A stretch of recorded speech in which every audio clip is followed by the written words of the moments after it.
Brazil is set to host the upcoming BRICS Summit and with the focus on strengthening cooperation among global South nations. So, what specific outcomes do you anticipate from the summit, especially amid its ongoing trade barriers and geopolitical uncertainty? Well, the BRICS have become much more important as a cooperation mechanism. We now have new members in the group since 2024. The BRICS are larger, and they share a proportion of GDP, world population, territory, which are very high. So when they get together, they need to take stances on certain crucial issues. For example, in the political terrain, what stance will the BRICS as a group take with respect to the genocide going on in Gaza? It's one important question that I would like to see when leaders make their declaration. The other thing is, how far will the BRICS go, for example, in producing as a group alternatives to the Western-dominated system that is increasingly dysfunctional? Will we move forward on that? Or will we still remain at the level of preparation and reflection? These are two examples of important points that I'm looking forward to see how the BRICS leaders will respond. We know you used to work as the former IMF executive director and also the vice president of the New Development Bank. What are your observations on the two institutions in their engagement with the developing countries, especially when we zoom into the NDB, the New Development Bank? How are the bank and also its CRA, the BRICS Contingent Reserve Arrangement, unlocking development potential and providing alternative to traditional Western-dominated financial systems? In my time in the IMF as executive director for Brazil and other countries, I learned that the IMF is very difficult to reform. We did make some progress in reforming the IMF, but fundamentally the institution remains a Western-controlled institution that not always serves the needs of developing countries. Often they mistreat countries, especially those that are seen as being rivals or hostile to the West. So it is an uneven institution. Now, one of the reasons why the BRICS 10 years ago established the NDB, the New Development Bank, and the Contingent Reserve Arrangement is precisely the fact that we were, as a group, at the time we were only 5 countries, as a group, we were dissatisfied with the way the existing Western-controlled institutions were working, the IMF and also the World Bank, for example. Now, we did an effort. I participated in both institutions in the creation of the CRA, and I was one of the founding members of the NDB. Our intention was exactly that, to create alternatives to the existing Western-dominated system. We have made progress in the NDB, but we are still far from achieving our initial goal of having a global bank that can play a global role for the developing countries.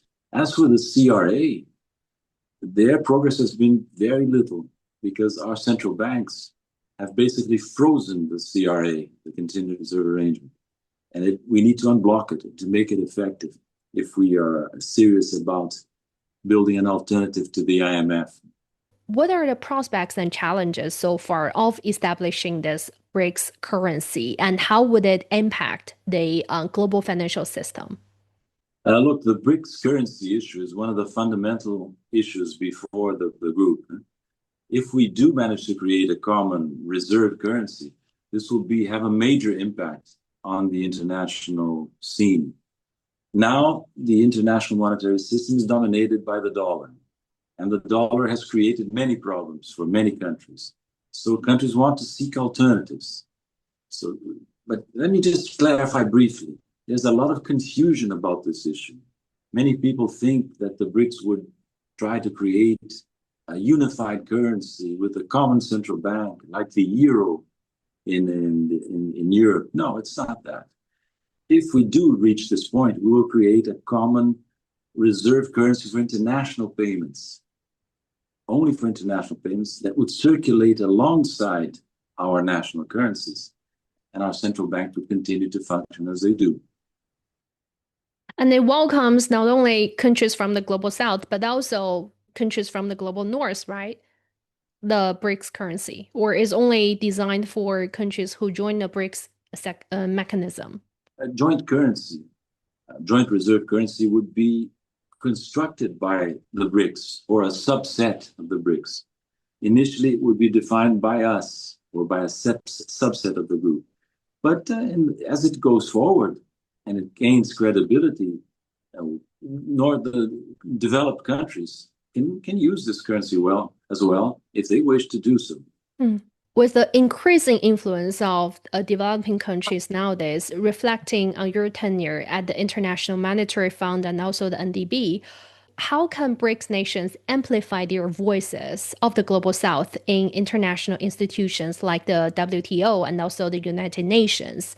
And what strategies should they adopt to strengthen their own economic governance and policy frameworks? Look, the WTO is a sort of a hopeless case. It's paralyzed and will not recover, I believe. Also, the UN has many problems. But for example, we could try to increase the number of permanent members of the Security Council of the UN.